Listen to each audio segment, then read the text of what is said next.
బడే భాయ్ చోటే భాయ్ ఏ క్యా హువా 8 కలిస్తే 16 కావాలి కానీ గుండు సున్నా ఎట్లయింది?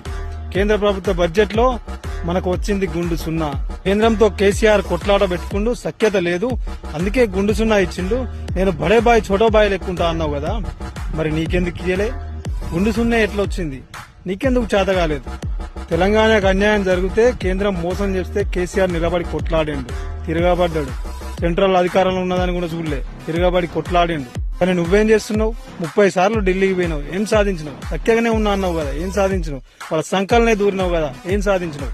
8 మంది ఎంపీలు ఉన్నారు కదా, పార్లమెంట్ లో మీ గలం ఎందుకు గెలిపియలేదు? మనకు నిధులు ఎందుకు రాలేకపోయినాయి? మీ బడే బాయ్ని ఎందుకు ఒప్పించలేకపోయినావు? తెలంగాణ నిధులు ఎందుకు తేయలేకపోయినావు?